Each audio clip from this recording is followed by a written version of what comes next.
Imagine waking up tomorrow to find out the price of literally everything you buy has just surged by 50% overnight. Yeah, it's a terrifying thought. Right, like from the gas in your car to the groceries on your shelf, the cost of living simply explodes while you're sleeping. Just absolute shock to the system. Exactly.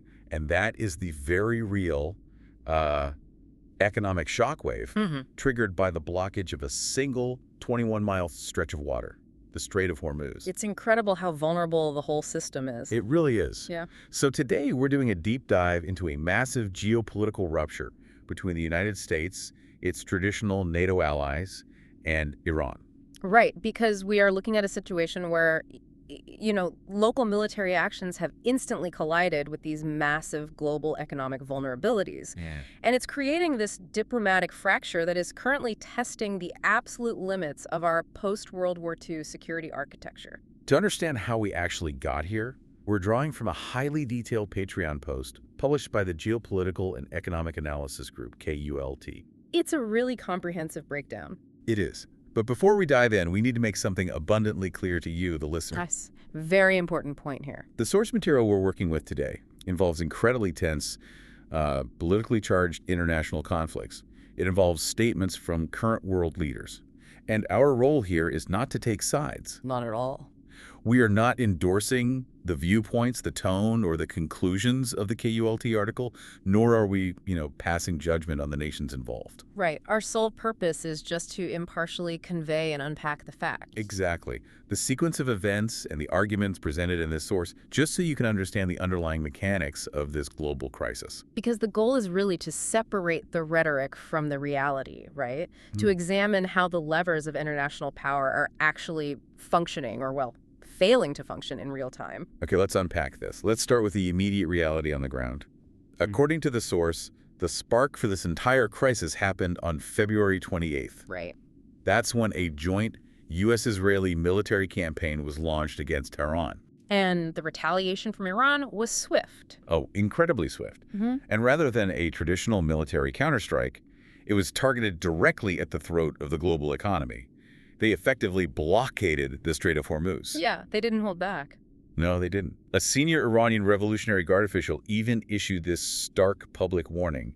He literally stated that they would set fire to any vessel attempting to pass. What's fascinating here is to really grasp the gravity of that threat, we have to look at the physical mechanics of the Strait of Hormuz. Right, because it's tiny. Right, exactly. We call it a choke point, but visually you have to picture a waterway that is only 21 miles wide at its narrowest point. 21 miles, that's nothing. It's tiny, but it gets worse. The actual shipping lanes, like the deep water channels where these massive supertankers can safely navigate, they're only 2 miles wide in each direction. Wow, 2 miles? Yeah, separated by a 2-mile buffer zone, so it is essentially a very narrow, highly congested maritime highway. That sounds like a nightmare to navigate even on a good day. Right, and because it's so narrow, Iran does not need some massive, sophisticated blue water navy to shut it down. Oh, I see. They can project absolute control over that 2-mile lane using relatively inexpensive, asymmetric warfare tactics. Like what, specifically? Well, we're talking about coastal artillery batteries hidden in the mountains along the shore. Okay. Fleets of fast attack speedboats armed with anti-ship missiles, and most crucially, the deployment of sea mines. Ah, sea mines. Right, dropping a few dozen acoustic or magnetic mines into a 2-mile wide channel. That immediately makes the entire passage completely uninsurable and physically impassable for commercial vessels. Which brings us to these, so what, for you, the listener? Why does a blocked 21-mile waterway halfway across the world fundamentally alter your day-to-day life? It's a huge question. It comes down to this staggering statistic. Roughly 20% of the world's entire oil supply passes through that specific bottleneck. 20%, just think about that volume. It's massive. Yeah. And that is exactly why oil prices have skyrocketed by roughly 40 to 50% almost instantly. Crude oil is topping $100 a barrel. It's a devastating spike. To put that in perspective, imagine someone shutting off the main water pipe to a major city and expecting everyone to just make do with bottled water. The shock to the system is immediate, and it affects everybody's wallet. That's a great way to put it. You can't just casually adapt to that. The municipal system fails, the pressure drops to zero, and the shock affects every single person who turns on a tap. Exactly. That is what happened to the global energy market the moment those shipping lanes were threatened. And, the sheer speed of that cascade is wild. Hmm. A targeted military action on February 28th immediately morphed into a global economic crisis because of the specific geographic retaliation chosen. Right. And that forces the United States into a deeply complex position. Washington suddenly has to secure a waterway that the entire global economy relies on. Which is no small task. Not at all. It requires a gargantuan naval effort. Because, you can't just send one destroyer and call it a day. Definitely not. Securing a hostile, actively mined waterway while under the threat of coastal artillery, that requires a massive coordinated armada. Right. You need all sorts of specialized equipment. Exactly. You need specialized minesweepers to clear those 2-mile lanes. You need aircraft carriers to maintain 24/7 air superiority and suppress those coastal missile batteries. Man. Plus, you need destroyers and cruisers for missile defense. It is an incredibly resource-intensive, highly dangerous military operation. So because it's such a massive undertaking, Washington starts making demands. The source notes that the U.S. supplied days of mounting pressure on both European and Asian nations to contribute naval forces. They needed backup. They did. They reached out to China, France, Japan, South Korea, and the United Kingdom, basically saying, hey, we need backup to open the strait. And how did that go? Well, the response from their closest traditional allies in Europe was described by the source as uniform resistance. Wow. Uniform resistance. And that resistance, that's the core of this diplomatic rift. But what's really revealing is that the European rejection wasn't just a simple, unified no. No, it came in a few different flavors. Exactly. 3 distinct flavors, really. Let's break those down, because the first flavor seems to be strictly legal and procedural blockades, which we saw primarily from Germany. Right. German Defense Minister Boris Pistorius told reporters, "This is not our conflict. We did not instigate it." Pretty blunt. Very. And then Chancellor Friedrich Merz pointed out that Berlin lacked any mandate from the United Nations, the European Union, or NATO. But he added a crucial detail. Oh, this is the big one. He noted that Washington and Israel had not consulted Germany before launching the war on February 28th. And that lack of consultation, that is the structural foundation of Germany's argument here. Right. Because under their domestic legal framework, the German military can't just, deploy forces on a whim. They need a multilateral mandate. They need the paperwork. Exactly. Merz is highlighting that because the U.S. and Israel acted unilaterally without seeking a UN resolution or invoking a NATO consultation beforehand, Germany literally has no legal mechanism to join the cleanup effort. That makes sense. Then we have the second flavor of rejection, which I'd call conditional pushback. France. Yes, France. French President Emmanuel Macron stated France will never participate in operations to open or liberate the Strait of Hormuz in the current context. But he left a door slightly open, right? He did. He mentioned Paris might be willing to help escort ships once the situation becomes calmer. And that distinction between liberating and escorting is so vital to understand. Yes, so. Well, Macron is basically saying France refuses to participate in an offensive military campaign. Clearing mines under active fire from Iranian coastal batteries, that is a combat operation. Right, people are shooting at you. Exactly. But escorting a commercial vessel through a cleared, peaceful strait, that's just a defensive policing action. I see. So by saying they will only help when it is calmer, France is flat out refusing to do the dangerous offensive combat work required to actually break the blockade. Which brings us to the third flavor, which is just a blunt, categorical rejection. The UK and Spain. Yes. British Prime Minister Keir Starmer stated London would not be drawn into a wider war. And Spanish Defense Minister Margarita Robles was arguably the most direct. She did not mince words. She categorically rejected the request for naval forces, stating Spain will not accept temporary measures and calling for an outright end to the war. Just a hard no. Okay, wait. If 20% of the world's oil goes through there, shouldn't these countries want to send ships just out of pure economic self-interest, regardless of how the conflict started? That's a very fair question. I mean, Japan, South Korea, these European nations, their economies run on that oil. With crude topping $100 a barrel, why not just secure the strait to save your own citizens from that 50% price surge? It's completely logical, and it really cuts to the heart of the diplomatic friction. These allied nations are making a very deliberate, very painful calculation. What are they calculating? They are actively separating their immediate economic needs from their willingness to clean up the fallout of a unilateral military action. Oh, I get it. Yeah, jumping in to secure the strait now is like, it's like co-signing a massive loan after the money has already been spent. They'd be taking on all the regional military liability. Exactly. If a European nation sends destroyers into the Strait of Hormuz right now, they are tacitly endorsing the February 28th campaign that led to the blockade in the first place. Which they weren't consulted on. Right. They instantly become combatants in a Middle Eastern war. They had absolutely no say in planning. They are deciding that the political and military risk of getting dragged into a wider regional conflict, which is exactly what Keir Starmer warned against, far outweighs the immediate severe economic pain of the blocked strait. Wow.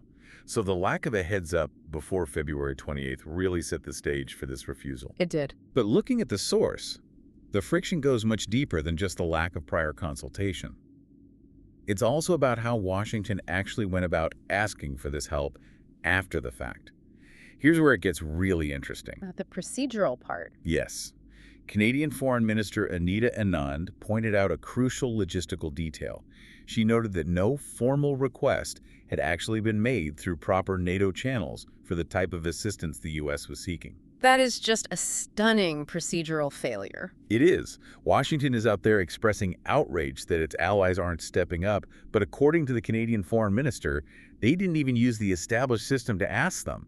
It's baffling. It's like getting mad that nobody RSVP'd to your wedding, but it turns out you only yelled the invitations through a megaphone instead of actually mailing them. That analogy perfectly captures the tension between, megaphone diplomacy and actual treaty mechanism. Right. Because if you look at the mechanics of a formal NATO request, you don't just hold a press conference or fire off social media posts asking for destroyers. Obviously not. There is a rigid formal procedure. Usually a member state would invoke Article 4, which calls for formal consultations when the territorial integrity, political independence, or security of any of the parties is threatened. So what happens when Article 4 is actually invoked? It forces all the allies behind closed doors at NATO headquarters in Brussels. They sit down, they share classified intelligence, they debate the strategic objectives. This is very organized. It is. If they agree to act, they hold forced generation conferences where military planners meticulously assign specific assets. They'll say, okay, the UK will provide 2 minesweepers, France will provide an aircraft carrier, and so on. Okay. But by skipping that entire mechanism and just publicly demanding warships, the U.S. effectively cornered its own allies. Because if you ask publicly, you force them to answer publicly. Precisely. And when the answer is no, it creates this huge public spectacle of disunity.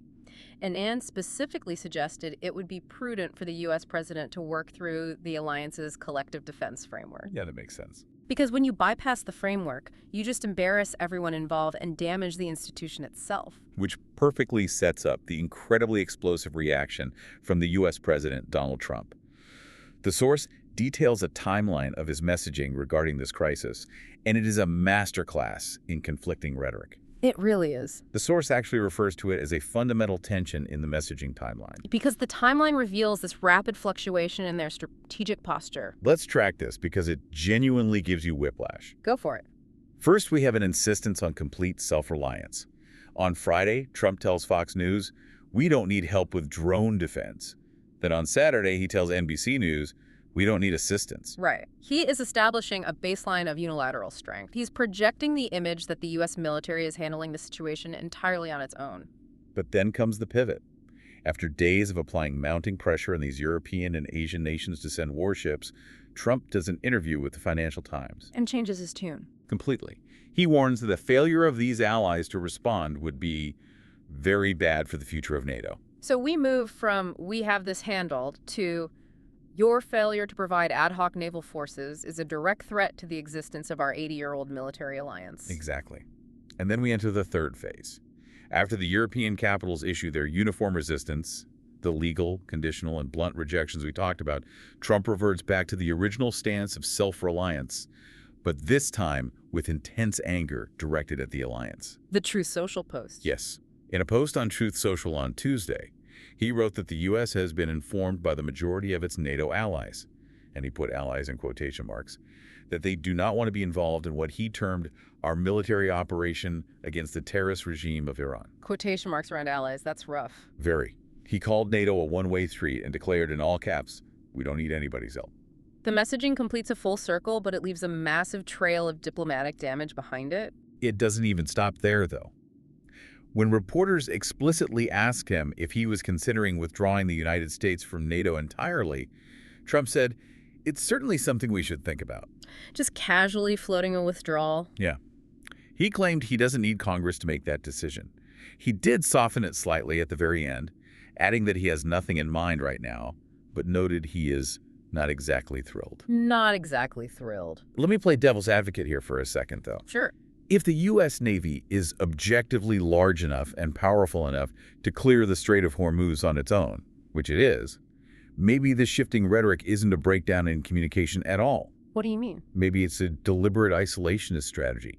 If the U.S. has the firepower, why shouldn't the president just say, "We don't need you," and handle it unilaterally? That is a compelling argument, but it ignores the logistical reality of prolonged global security operations. Okay, unpack that for me. Yes, the U.S. is the largest navy in the world, but you cannot park a carrier strike group in the Middle East indefinitely without Allied support. You need bases, right? Exactly. You need Allied ports for resupply. You need Allied logistics networks. You need Allied intelligence sharing. Even the U.S. military requires a coalition to sustain a long-term presence in a hostile region. That makes a lot of sense. But beyond logistics, this raises an important question about the psychology of deterrence. Deterrence meaning preventing a war before it starts. Yes. Military alliances, especially one as historically significant as NATO, rely entirely on predictability. The whole concept of deterrence only works if your adversaries believe that the alliance will act in a unified, highly predictable manner. Right. If an adversary attacks one member, they need to know with 100% certainty that the other 31 members will respond. So when the messaging from the leading power of that alliance swings wildly from isolationism to demands for immediate coalition building outside of formal channels to outright threats of dismantling the alliance entirely. It shatters that predictability. It creates a massive vacuum of trust. The European leaders are looking at the lack of consultation before the February 28th campaign. They are looking at the failure to use formal NATO procedures to request help. And they are listening to the rhetorical whiplash coming from Washington. Yeah, you can't blame them for being hesitant. Exactly. In that environment, trust degrades rapidly. For you, the listener, this means the geopolitical safety net that has prevented a Third World War for 80 years is suddenly being treated as an optional subscription service. So what does this all mean? We have a massive 50% spike in global oil prices that is hitting every single consumer. Yep.